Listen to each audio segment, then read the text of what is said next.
Welcome back to the Spirit, Mind and Soul podcast. Today I'm speaking with Anastasia. She's going to be talking about how she worked as an electrical engineer and life was toxic. She felt lost and unfulfilled. She had a significant moment in her life where she started to reevaluate where she wanted her life to go. She now works with people to open up and dive into their Akashic Records. That might be something that you've never heard of before. It's something that I've only recently come across, but Anastasia will be explaining all about it and how it can help us on life's journey. If you haven't subscribed, I'd really love if you could hit the subscribe button. It will really help me grow this channel, which I'm putting a lot of focus on right now. And you can hit that like button as well. I hope you enjoy this one. Here's Anastasia. Hi, Anastasia. Thanks so much for joining me today on the Spirit, Mind and Soul podcast. Really fascinating subject we're covering today, the Akashic Records. You're going to tell us all about that. But I know that there's obviously a journey that led you into this work. So can we go back to when you were an electrical engineer, and can you tell us about what life was like back then, what you were like back then? Because I know it's completely different to life now. Sure. I'm really happy being here with you, Karen, and your audience. Yeah, getting back to where I was an electrical engineer, and a little bit further back, even when I was growing up, I didn't really know what I wanted to become as growing up. So I was a very good student, and everybody told me, okay, maybe you become a doctor or an engineer. I followed that because I wasn't listening to my inner guidance, I guess, back then. I was listening to everybody around me and what they said. And I went to study electrical engineering. I did, although since the first moment I stepped my foot on at the university, I thought, that's not for me. I pushed through for 5 years of engineering school, and then I went to do my master's degree too.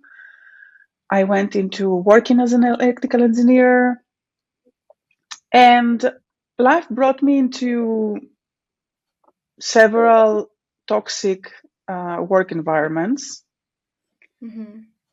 that had me really thinking on whether this is my path, this is what I'm supposed to be doing.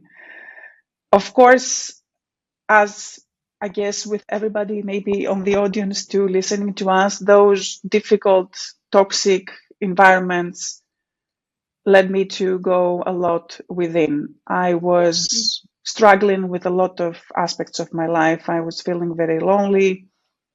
I was very stressed. My body was falling apart. Of course, I didn't like my job the way it was. And I was feeling very, very lost in my life. So I remember one day I was sitting on the couch at my home watching TV mindlessly, and I don't know where it came from, but a voice in my head said, is this the life you want to live? Is this how you want to go on? And my whole being said, no, this is not what I want. And I remember this moment years later as a moment where it was pivotal, like some kind of wisdom visited me. And I saw myself in the future following the same path of this work, of being an electrical engineer. And I saw that this was not sustainable for me. It was definitely not something that would ever make me happy. It wasn't something that would make me feel healthy in my body. And I felt like I would always be suffering, if that makes sense. So seeing myself in the future, following the same timeline, the same path, made my whole body say no to that. And since then, I think like a new portal, a new timeline opened, or I followed a different path, and I started. Yeah. New information coming in. With the limited amount of money I had back then, because one of the toxic things that was happening in my job back then was that I wasn't getting paid. I was working 12 hours a day, and I was paid with promises that I will get paid, which is terrible. Really? Yes. Yeah. So you weren't on a wage or anything like that? I was supposed to be, but the wage was always being postponed. Instead of being paid at the end of the month, they might Mm-hmm. be, they maybe sometimes they would give me like a third of the wage and then Oh, tell me, yes, we have more money coming in, we'll pay you. And it was always being postponed. So the debt of them towards me was accumulating, yeah. and I was getting just a little bit of money. So I used that little bit of money to, the first thing I did was I signed up for a Reiki attunement for level 1. And I really didn't know what that was. I just Mm-hmm. followed an instinct and a curiosity. Mm-hmm. And I remember that my engineering mind said that this sounds like BS. So, Yeah. and I'm a scientist. So if this is not true, I will know and I will, uncover them and know this is Yeah. not true. Yeah. So I Can we went with just a sense of explain? curiosity and at the same time a sense of, but I'm a scientist. Yeah. For anyone who might not know what Reiki is, can we just explain a bit about what that involves? Yes, so Reiki is basically an energy healing modality, one of the most known and mainstream Mm-hmm. now.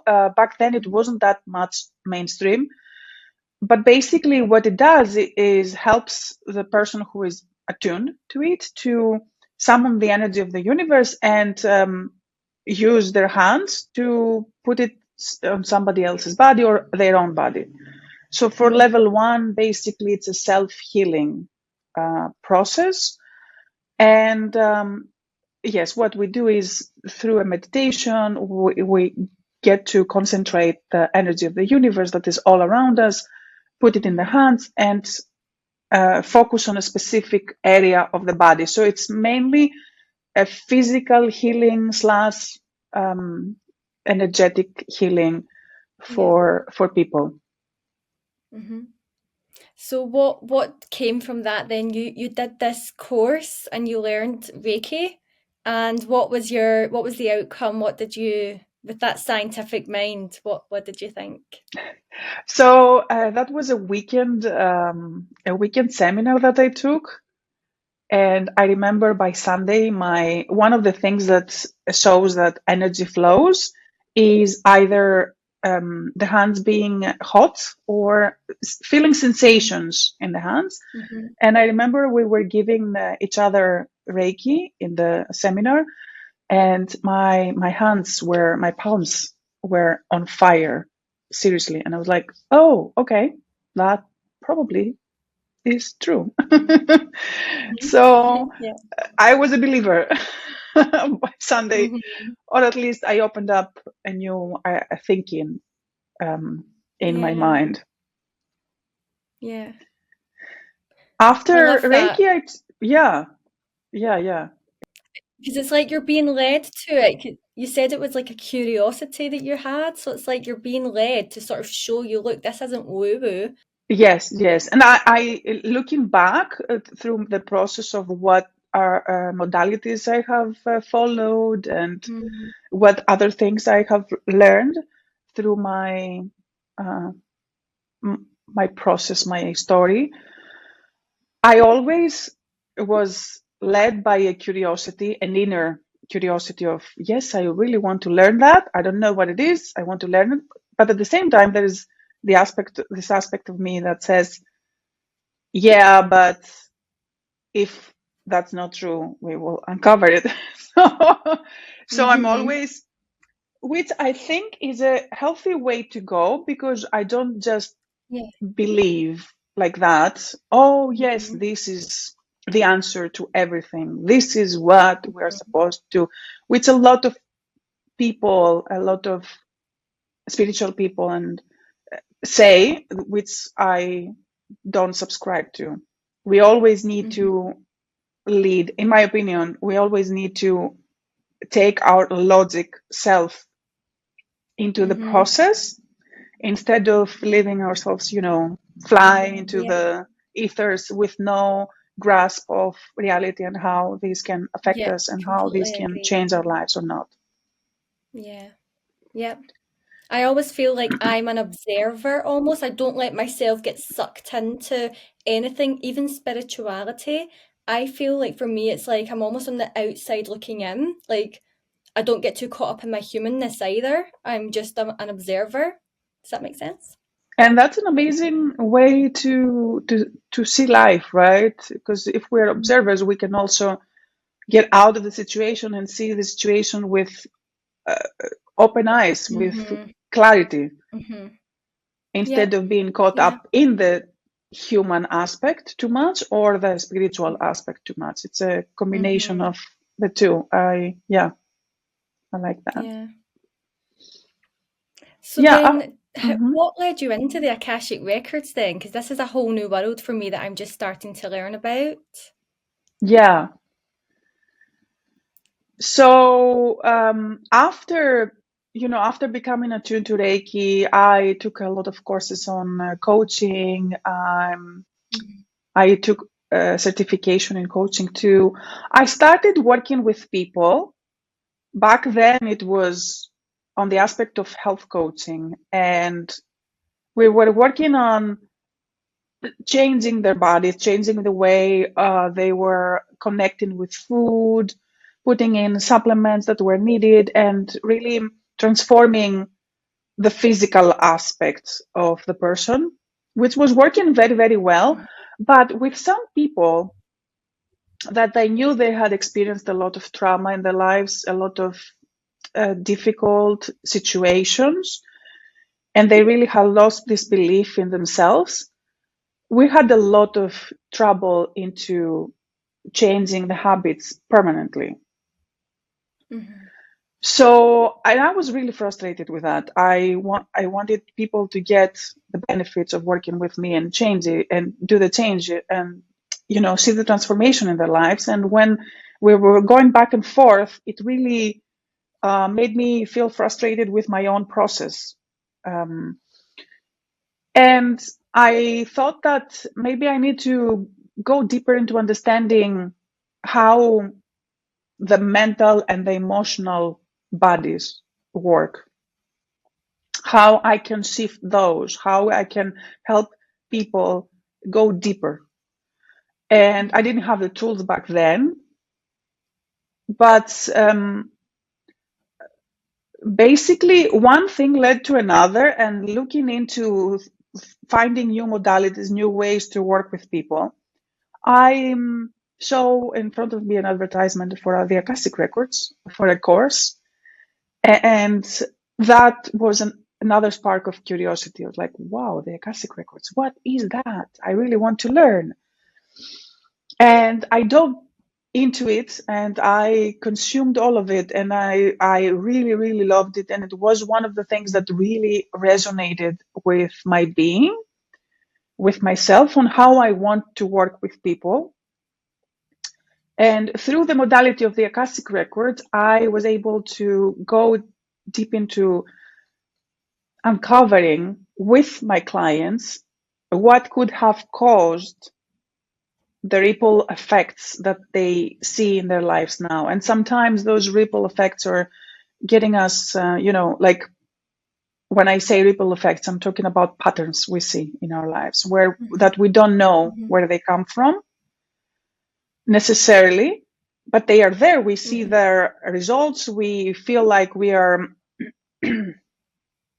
doomed to repeat them sometimes, or we feel like Mhm. magnetized by doing the same for doing the same things Yep. and getting the same results. So I was able with the Akashic Records to go back into time and see where this came from, and changing Mhm. that back into time had a new ripple effect into the here and now, and Mhm. unlocked new potentials and unlocks new potentials Mhm. for people. So this got me hooked, basically. Yeah. And there's a lot of possibilities within that realm. I hope Yep. this makes sense. Well, that's what I was going to say. So I kind of understand. I only learned, it's actually one of my clients that just happened to mention to a couple of months ago that after our session they were going to have their Akashic Records read. And I said, "Oh, what is that?" And it, like you, it grabbed my attention as well. And they explained it. And as always is the case, after that, I just kept hearing about the Akashic Records. I'd be listening to podcasts and they'd mention the Akashic Records. I'd be seeing it on social media. And this tends to be the case, doesn't it? You hear about something that grabs your attention and you start seeing it everywhere. Yeah. And then obviously I came across you as well, and it turns out that you did Akashic Records. So I knew I had to have you on the podcast to talk about it. So if you could in a nutshell kind of sum it up, can you tell us a bit about what they are? How, just what are the Akashic Records? I know you did explain a little bit there, but Yeah. I love the synchronicities, right, that we have around yeah, us. me Yeah. too. Mm-hmm. So what the Akashic records are, and I will go back into the definition of the Sanskrit word Akasa, which means book of life, of library, or library of life. Basically, Mm-hmm. from what I know, all of the ancient civilizations knew about the existence of the Akash. And they had Mm-hmm. different terms about it, but they knew it's this library of information, and it's of course Mhm, energetic. It's not somewhere we go; it's all around mhm, around us. The Akash is you could think about it as the Google of the souls. You can, yeah, through a name and a date of birth and the mhm, permission of the person, we always need permission of the person we are accessing the records of. We mhm, can go and find a lot of the things about this person by mhm, asking the right questions. So basically, it's an etheric database that contains all of the information for all souls, all consciousness of for all time, uh, mhm, past, present, and future. yeah. Because that's you've explained that really well. Because my understanding of it was that basically all of our thoughts, all of our ancestors' thoughts and habits and experiences, all of our past experiences, it's like they're stored in like you say, it's almost like a Google in the sky for me. And it's like you can access that if you want to find out, why do I have this fixed thought? Where has this come from? Or why do I keep repeating the same patterns? You can access your Akashic records to find out Yes, why. But is that yes, right? Yeah. basically, yes. And the really amazing thing is that through knowing what the Akashic records are, we know that there is Mm-hmm. no wisdom, there is no knowledge that is ever lost. Mm-hmm. It's just Yeah. about practicing, going into there and getting to know things. The other thing that we can access through the Akashic records, we can access, basically go back in time and see where the blockages were created or these patterns that Mm-hmm. we don't like. But also Mm-hmm. we can access skills that we have forgotten. So we have been incarnated in so many lifetimes, in so many places and spaces, and Mm-hmm. there are ways we can access lost knowledge, or knowledge that we think is lost, that we once had, skills that we once had, and reawaken them, basically, which is also an Mm-hmm. amazing process. Or we It's can quite visit empowering. future selves. Mm-hmm. Yeah. Yeah, it's very interesting. It's very interesting. And apart from that, one more thing that I do not everybody does that. It's a specific way of seeing the soul. There is what Mm-hmm. we call a soul blueprint, meaning that when the soul was created, during the inception of the soul, each soul has a different matrix, a different because we need to give a different perspective to the universe, to God, basically, we have a different perspective ourselves, which means a different set of energies that we are comprised of. So through the Akashic Records, I'm able to access and understand these energies, and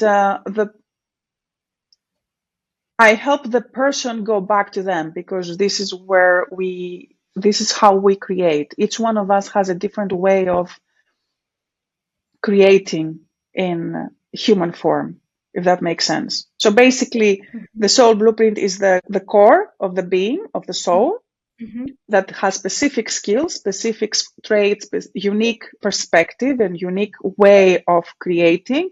And when we access that and we bring that into the everyday life, we can have more of what we want. It can be more business success, it can be relationships, it can be health. We are coming back to our own divinity and our own soul. I hope, I don't know if I made that be No, clear, you but did. Yeah. Yeah, you did. Yep, that makes complete sense. And just so we'll talk more about the work that you're doing now.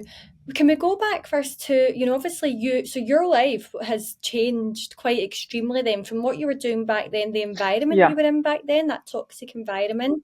You as a person, I guess it was a life-changing transformation for you, and that led you into this work. How did that, because I think there's people that might have already have done that, and so that's the same for me. I used to be in the corporate world, obviously ended up doing the work that I do now. I work with women on emotional blocks, mindset limitations, almost similar to yourself, although very different work. So my life completely changed, and then I think there's sometimes that fear of judgment, because the people closest to you might, you're not the same person, and I think that we can have resistance around making that transformation, because we worry most about the people closest to us. What are they going to think? I'm a brand new person now. They need to get used to this new version of me. So that can sometimes hold us back. So maybe for anyone who's currently maybe at the start of that transformation of coming out of their old self into their new self, that new version of them, how can you share how that was for you and that transformation, and how did you get through? I guess fear of judgment is a big one. Yeah. So one thing I would say is that it takes patience, it takes time. From being in a toxic environment, being sick, depressed, really having no self-confidence, not being able, like not having a lot of friends, I had to take one step at a time in order to change my life, right? Starting from my food, then going into having hobbies that got me in contact with more people of different mindset than the ones that I would see at work, right? So I put myself into a new tribe, let's say, a new kind of person in my life, and step by step, I was accumulating more and more energy, more and more empowerment, more and more understanding that this is not the place for me to keep working, and also an understanding of how to use the law of attraction in order to attract new things into my life. So a lot of synchronicities happen because of that too. So me walking forward and taking a step by step, and then the universe met me with a lot of people, a lot of synchronicities, a lot of new ideas, a lot of ways to get out of these situations that I didn't really like, and they didn't vibrate very well with me. So basically it's about taking the steps, and at the same time the universe will meet us with a lot more than we think that we can have. Yeah. So I was really, really supported in this way by people in my life. Of course, some others didn't like the idea of me changing so much. It happens. Some relationships will fall out. I'm fortunate to have parents that trust me. They didn't like the fact that I went from electrical engineering to something they didn't understand what it was. And they still don't understand what I do. But they never, try to challenge me or push me or, a lot of people would probably do that out of fear. They were very scared for me, but they wouldn't let me know that much, if that makes sense. Because they also saw how the inner conviction that this is what I'm going to do. This is the end of conversation. There's no way you can change my mind. This is what I'm doing. And I remember I took a year off of working as an electrical engineer, and I did a lot of inner work with myself. And when the money was running out, I took another job, and I said to myself, okay, I'm giving this job a year and a half. I will take the job for a year and a half. I will get some money. And then I don't know how. I don't know the process. I didn't know the process. I just said it's a year and a half. And I remember a year and 4 months later, I resigned and I started the coaching business. Oh, amazing. Yeah. But I didn't know how it would happen. Things happened that helped me move forward.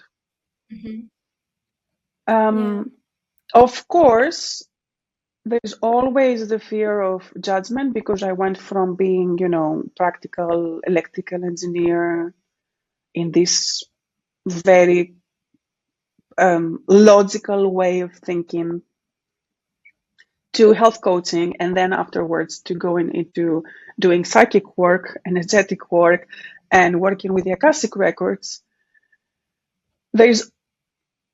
I wouldn't say I am 100% out of, feeling any fear of judgment, because there's always, if it comes from people that are very close to us, it's more difficult.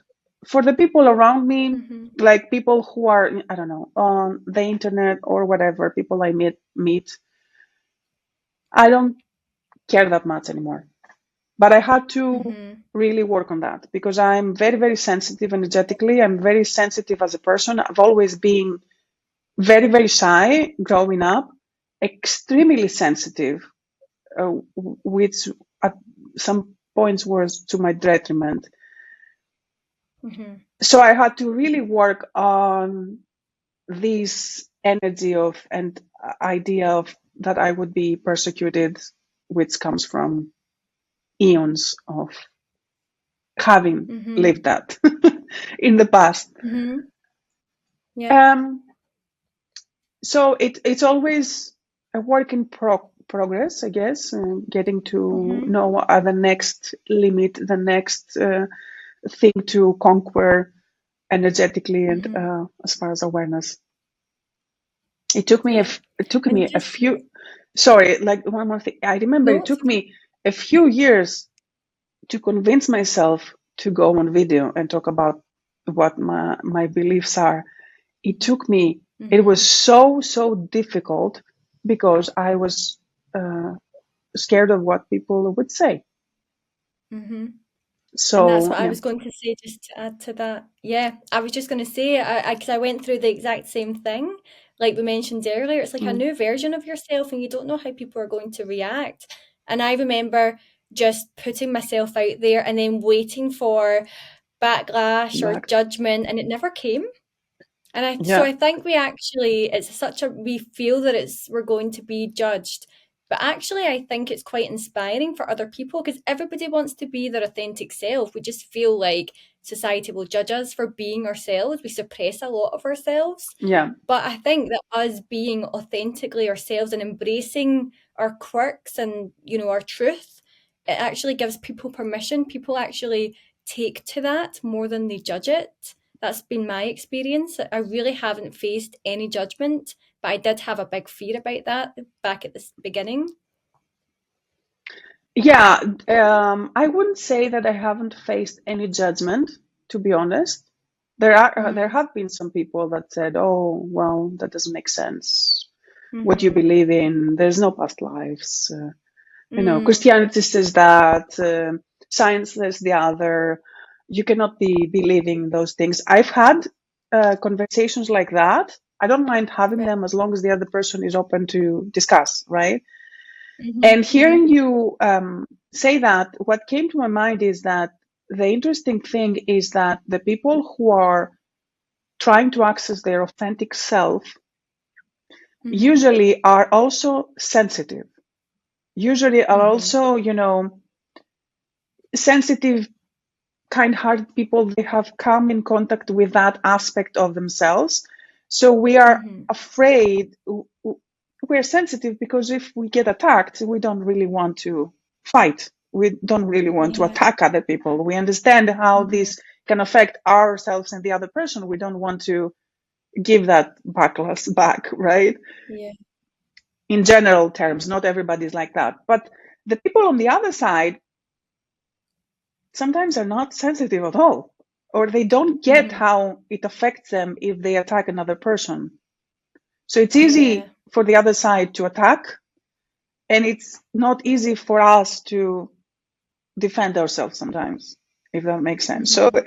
it takes an Mm-hmm. effort to get to the point where we let it go when it's needed, like to find the wisdom to understand how, if the other person is indeed open to discuss, or they just are Mm-hmm. trying to convince us that we're not very clever.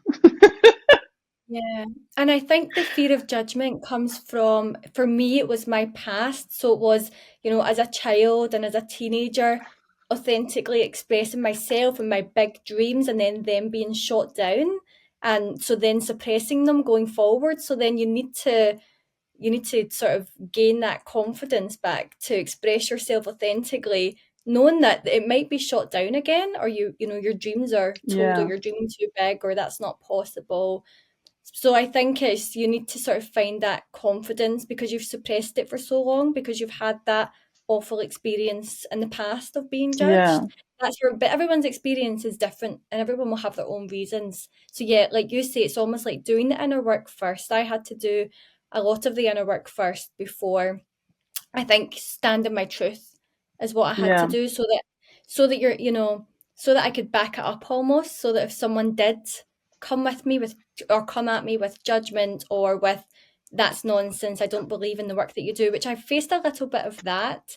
Um, people, the work that I do, so it's NLP, it's hypnotherapy. Some people think that's woo-woo or that it doesn't work, but I'm so confident in standing my ground and stand in my truth that it does and that I believe in it. So it's almost like the judgment won't it's kind of over my head, and I'm sure you feel the yeah, same with your work. You yeah. believe in it so much that it doesn't really matter what comes at you. You trust in it We, and in yourself. we've seen so much change in the people that work with us, right? So Yeah. it's not a belief anymore. It's, I don't believe in past lives. I don't believe in the Akashic It's Records. a knowing. Mhm. Yep. I know it. Yep. It's part of my my existence. It's part of who I am. Hmm. There is no, Hmm. I believe in something it's outside of me that I want to believe, because otherwise I don't have, Yeah. Yep. Yep. I don't have I'm not empowered. It's who Hmm. I am. This is it. I've Hmm. seen so much Hmm. over and over again, so much proof that nobody can tell me it's not real. Hmm. No one Yep. now, Yep. not anymore, Yep. at least. At the beginning, it Mhm. was more of a, okay, I don't know. I want to believe. I want to know. Before I worked with people. Now there's so much proof. That nobody can tell me it's not true. And honestly, when people tell me, it doesn't happen very often, but when it happens to to be in the proximity of a person who is very um, very to the scientific aspect of this is how science works, which I don't believe that's the way science works. Science always tries to create new boundaries of understanding. This is what science should be. Anyway, and they tell me, okay, what you're doing and what you're saying is not true. I take offense, not for myself, but for all the people I've worked with.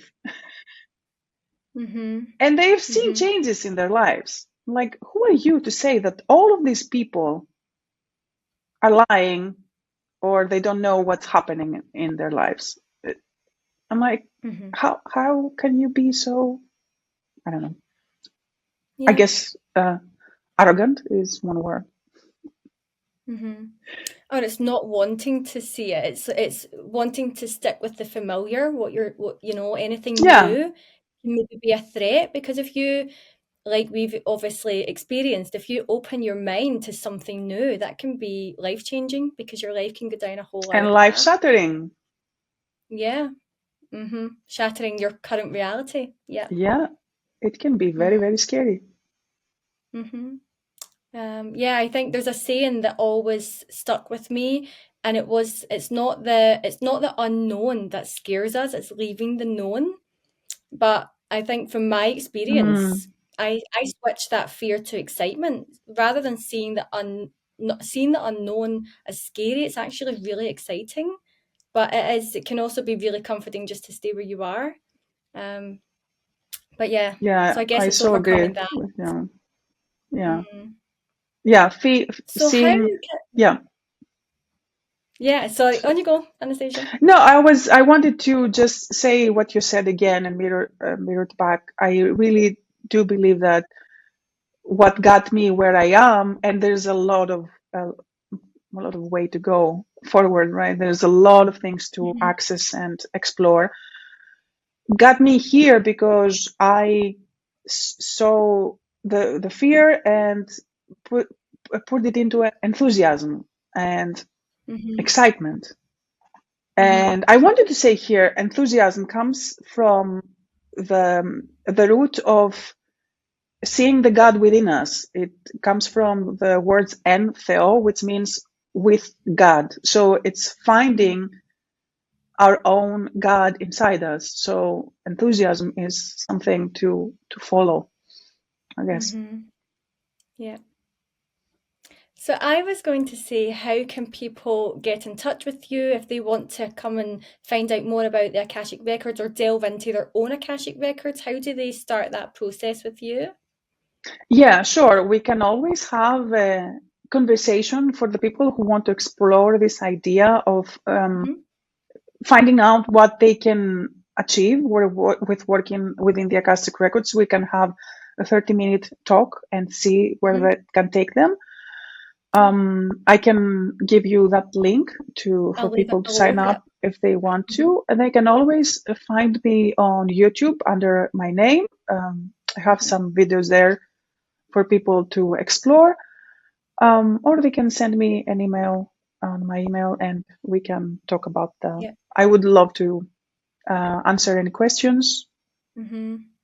Yeah, I will leave all that information below, and also I do encourage everyone just to go and just find out more, and have that conversation with you, and then see where they want to take it from there. Yeah. Definitely. Even if they have questions, I would be happy to answer them in a conversation. It doesn't have to be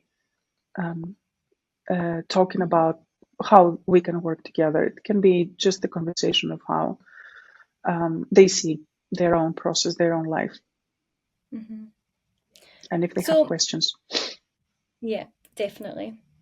One thing that I like to ask is, you've shared a lot of wisdom and a lot of information, words that can be inspiring for anyone that resonates with your story.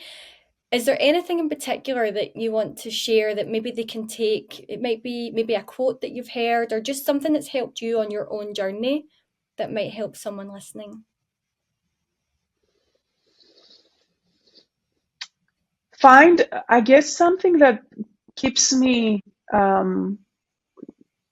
going into the path that I have chosen for myself is finding a vision of myself, finding who I want to be, and re-engineering that again and again. And every time it's a step forward and one step forward.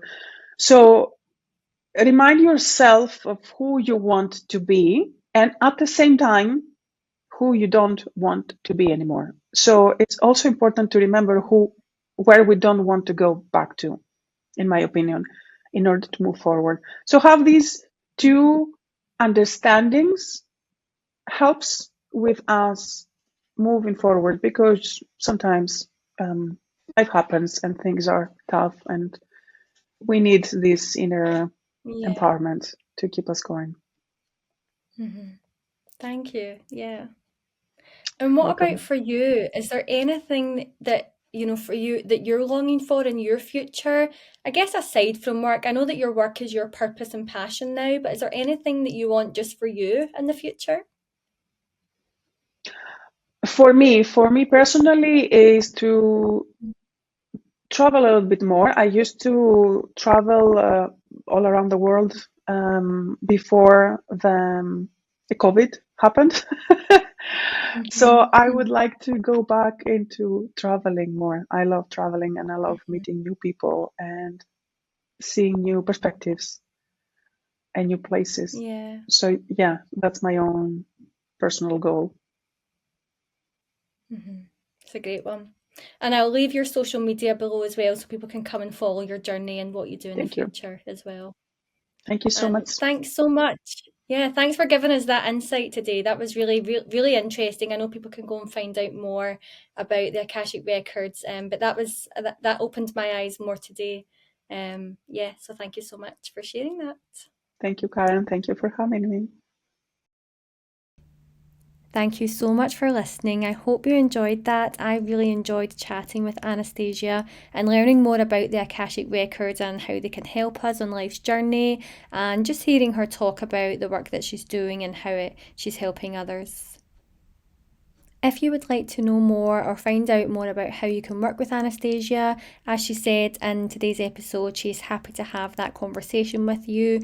You can book a call, it's free, and she'll have a chat with you about how you can work together on Akashic Records or one of the other services that she offers. All details on how to get in touch with Anastasia are in the description below. And if you enjoyed this episode, I'd love if you could just hit that like button. Thanks again for listening, and I'll see you on the next episode.